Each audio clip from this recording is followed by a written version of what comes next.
Hey nerds, Farmer Jesse here. Welcome to Growers Daily, your daily dose of ecological farming insight. Today, we are dipping into the mailbag to see what comes out. We get questions about monitoring your physical activity on the farm, managing winter in a warm climate, and flipping potatoes from ground to growing again.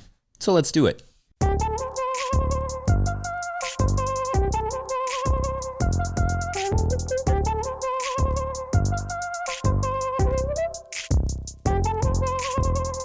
All right, everyone. I hope you all are doing well and feeling well and that the gardens are still jamming away for the season. We got several inches of rain over the last 2 days, so things are fine. But I got to be honest, I don't exactly know how to handle a super wet fall. So it's been a while. To give you an idea of how much rain we got, like this was empty, 48 hours ago. And it is a full wheelbarrow pretty much now. It just looks so lush here right now. It's hard to explain. It's like August is usually very brown. And we just look like we're in the tropics. It is bananas. There's the soccer field. Our friends over at Farmers Land Trust are doing a little online auction, and we pitched in some items. They help protect farmland and keep it farmed. So go check out that online auction and support their work. Link will be in the show notes.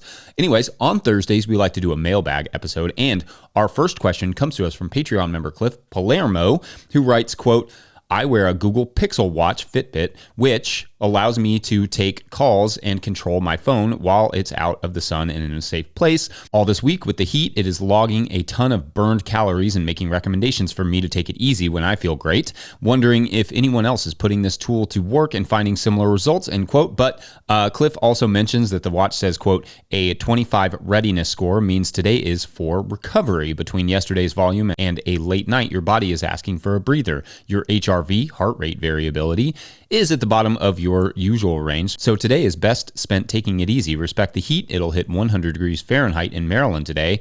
With your recovery already low, the humidity will make any effort feel twice as hard, end quote. And I think this is an interesting question of what tech makes sense on a farm, but also a question of what standard this tech uses and what sort of picture of your life it would paint if you could see how hard you work, how much you sleep or don't sleep, etc. I don't really use anything like this personally. I believe there's definitely such a thing as too much data. If I feel mostly good and my resting heart rate is in the 45 to 55 range still and my brain is functioning, I'm pretty happy with that. I also do take days off, which is important, even in the summer. I think seeing those numbers would stress me out a little bit, honestly, and make me feel like I'm, not doing what I'm supposed to be doing, which would probably have a negative effect on the, Fitbit reading. Anyway, for some people, seeing those numbers, however, might be motivating or enlightening. Then, of course, there are people, well, probably like myself, for whom it is not helpful to tell me to rest on work days because I don't always have the time, at least not in the summertime. Again, that would probably just frustrate me. I will say, however, that I do sometimes enjoy the fitness app that's just like installed on my iPhone.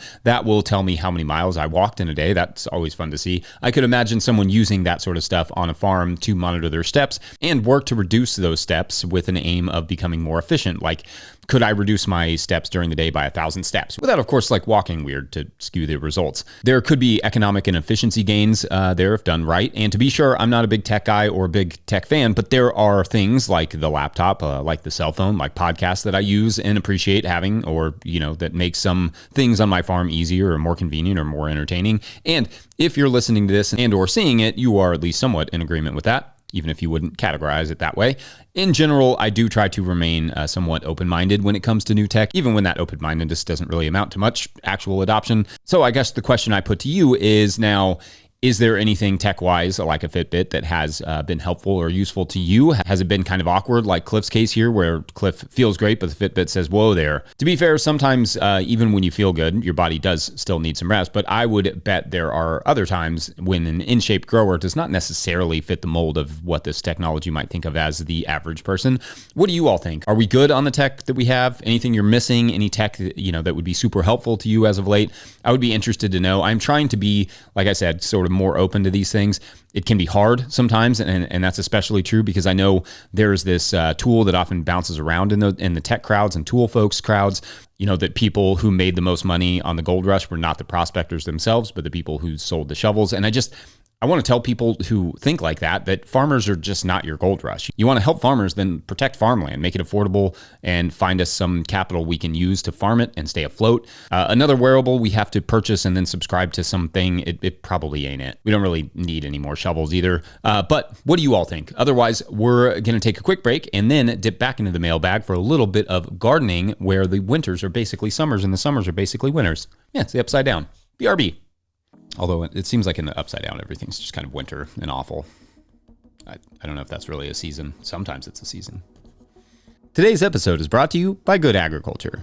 If the season is picking up and the pile of receipts is starting to grow, you're not alone. Good Agriculture handles farm bookkeeping so you can stay ahead of the mess before it piles up.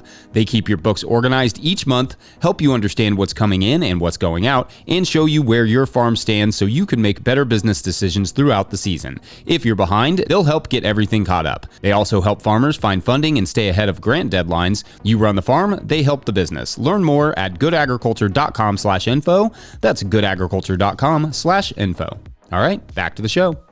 As always, if you enjoy this podcast, it means a lot when someone goes over to that old Patreon page and signs up to be a member. It starts at $2 a month to support upwards of 20 shows per that month. That seems like a sweet deal. Anyway, I'll answer your questions if you have them, Patreon members. And please, Patreon members, don't hesitate to get those questions into the latest show thread. All right, today's second Patreon question comes to us from Hudson Carter, who writes, quote, "Hey, Jesse, I know you talked about fall brassicas, but here in my climate, zone 8B, North Texas, where our earliest real frost is December or even January, what can I realistically expect to be able to plant this time of year? I was hoping to start my late round of tomatoes, albeit a little behind this week. My winter here is short-lived and doesn't come on strong until late January/early February. What mix of long, cold season and short, warm season crops can I get away with? Thanks for all of the work you and your team do," end quote. All right, so good question. And growing in places like Texas isn't just the polar opposite of growing where I live here in Kentucky, Zone 6B. It's like a whole other world where winter is summer and tomatoes are planted when mine are coming out of the ground. So what I think of as fall is largely go time for you down there. Backing up a second, the summer there, May through September, is not an easy time to grow much of anything beyond like maybe okra, sunflowers, corn, peanuts, and some cover crops. You can probably also get away with some peppers and beans under shade, along with maybe a handful of other crops like sweet potatoes.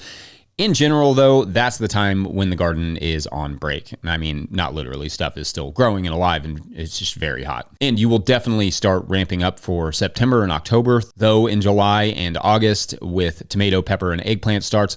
For me in that area, these would go in the tunnel, and I would do my best to get them through the cold snaps, depending on where you are in Texas, how cold it gets. You can grow them in the field for sure in certain areas there if you get really far south in Texas. But what is nice there is if you can get them all the way through until the spring, like in a tunnel. So that would be like likely February for you. So they can pop back into fruiting heavily for a couple months before the heat really sets in. Some parts of Texas will get a little bit too cold for that. So you would have to restart those crops again in like November or December for late January or early February plantings.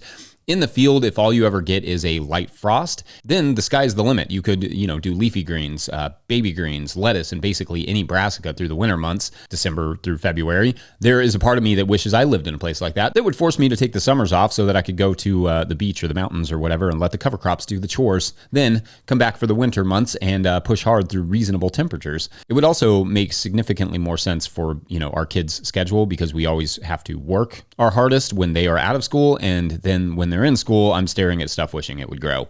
As I've said before about Dallas, though, in that area, this probably also goes for other areas in the South, the winter farmers market should be absolutely out of control with food. Everything from radishes to tomatoes to peppers and carrots and beyond. So anyway, Hudson, I'll come down there and hang out with you and we can figure it out together over some street tacos. Sounds like a plan. What do you all say? Do you grow in that area, that climate? What's your typical strategy headed into the fall? Lay it out for us in the comments. Otherwise, we're going to take one last quick break. When we come back, how long does it take to turn your fresh potatoes into seed potatoes and why you shouldn't probably do that in the same season?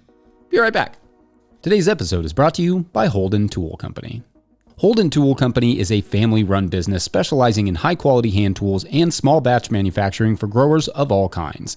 They offer forged hoes, forks, scythes, sickles, pruning tools, orchard tools, and forestry tools featuring traditional European designs that are hard to find at ordinary garden centers. These tools are practical, durable, and made for people who typically do work by hand. Holden Tool Company provides thoughtful customer service, helping you choose the right tool for your body, crop, or task. Find them online at farmandgardentools.com and use the code NTG26 at checkout. That's farmandgardentools.com.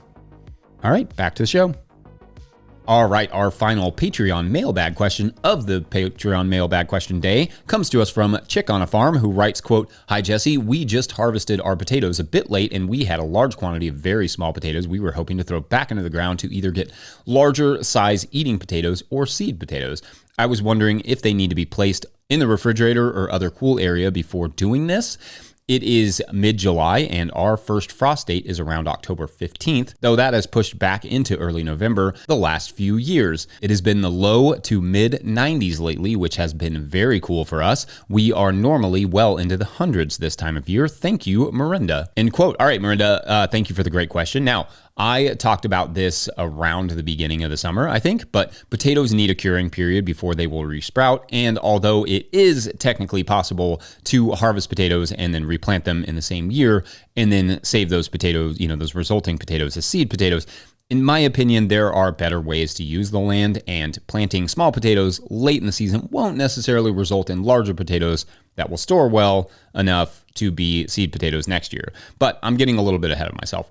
When potatoes are fresh out of the ground, new potatoes, they are not ready to sprout. They are effectively starting to cure, which is about a 2-week period, give or take, where their skin toughens and they effectively develop some defenses against bacteria and fungi, and they really start to starch up. If you're a potato, your goal is to survive the winter and then resprout in the spring. So for them, they are in no hurry to resprout, but are in a hurry to protect themselves. After that curing stage, they go into a state of dormancy, which can be anywhere from a few weeks to a few months in room temperature conditions.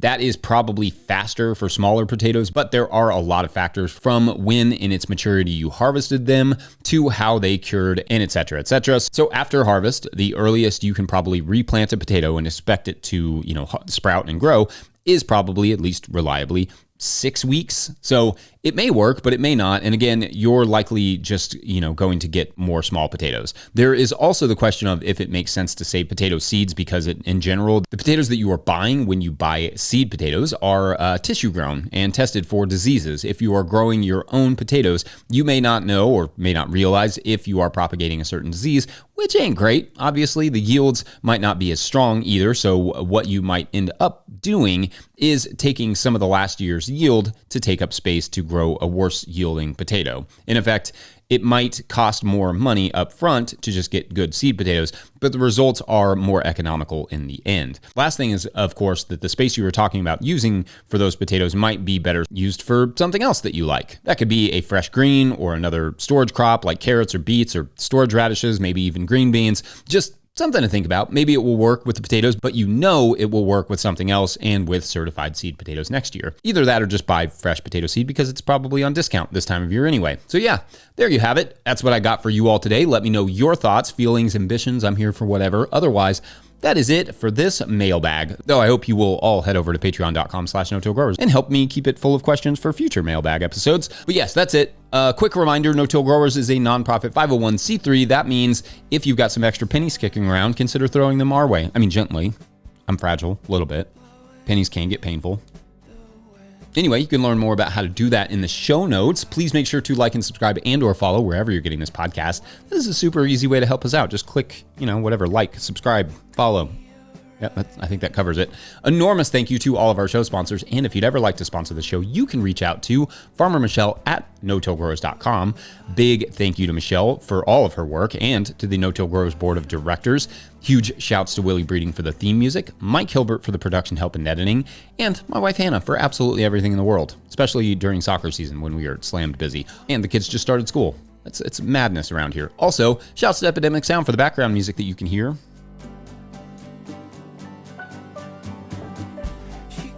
pick up a hat or a copy of my book, The Living Soul Handbook, at no-tillgrowers.com to support this work. Big thank you to everyone over at patreon.com/no-tillgrowers, where at a certain level, or if you just bump up from one level to another, or you sign up in the month of August, you get a shout on the show, but no new signups overnight. All good. We will definitely get our story finished tomorrow, though. Or Darla's story, rather. I don't want to take it from her. Anyway, thanks for watching and or listening. We'll see you then. Bye.